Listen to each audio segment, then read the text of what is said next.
What's up, ladies and gentlemen? It's been a while, but I figured I'd make a quick video today. I was just kind of thinking about it as I was driving.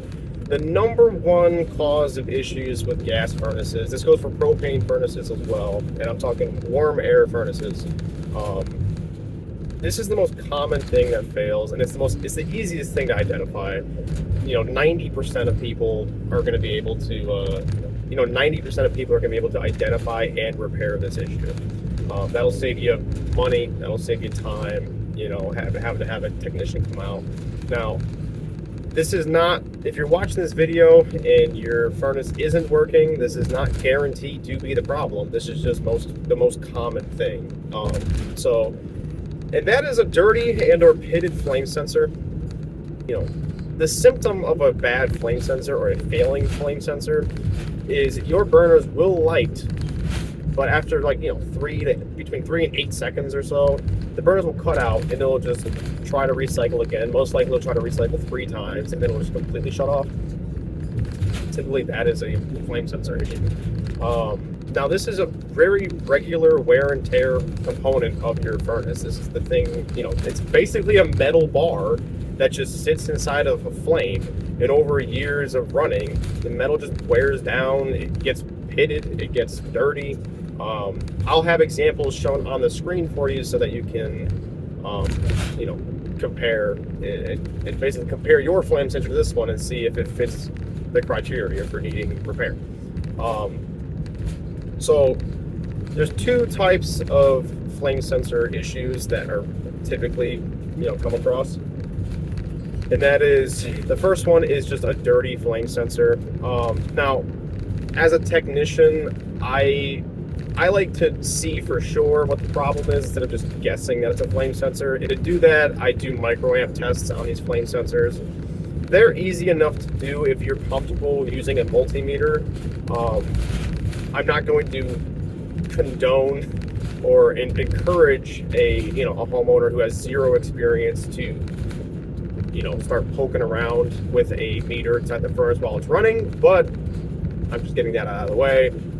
What I typically would do is disconnect my flame sensor wire, switch my meter to microamps, hold one lead to the connection terminal on the flame sensor and the other lead on the flame sensor wire, let it run, and that will give you your reading on it. My rule of thumb is anything over 5 microamps is usually pretty safe to say that's okay.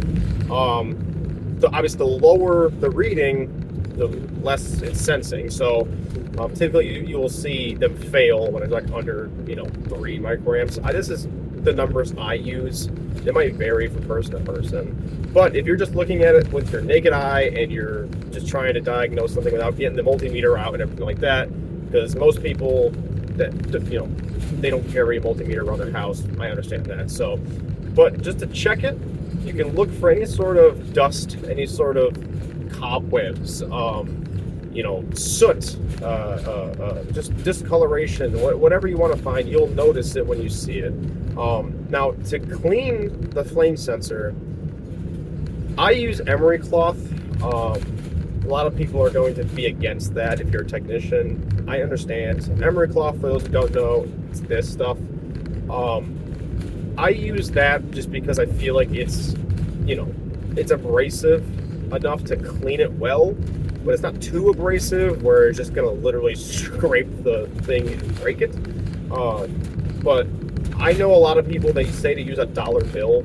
A dollar bill is a lot less abrasive, but it still has a little bit of, grit to it. Not much, but that's just me. I use emery cloth. I've never had an issue with it, and I will continue to use it. So yeah, all you really got to do, just kind of, clean it up with some emery cloth, and plug it back in, set it back in, put your screw back in, or your securing screw back in, relight it, and we'll see how it does. Now, the other type of issue that I come across often is pitting. The actual metal is starting to wear through.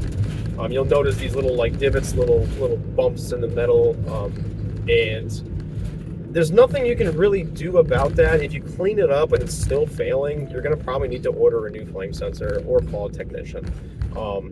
You can easily locate a flame sensor for your units just by looking up the model and serial number. Typically, the model number is enough to locate it. But yeah, get your new flame sensor, install it, and that should be fine. So yeah, but that's really honestly the most common issue you're gonna come across in a gas furnace. Leave a comment down below if this actually helped you, if your furnace is giving issues, and this. I'm curious to see if anyone comes across this exact issue and uses this video to help out. But yeah, if you guys want any other videos to going over, some common issues, that kind of thing, let me know in the comments, and I'll do everything. I'll do whatever I can to make this. I can even do like a list of things, 5 most common issues with oil systems or propane, natural gas. I live in New England, so we kind of have a little bit of everything. So, but that's that. So if you guys enjoyed the video, please subscribe, like, all that fun stuff, and I will catch you in the next one. But everyone have a great day. It's almost summer, so expect some summertime videos, but have a good one.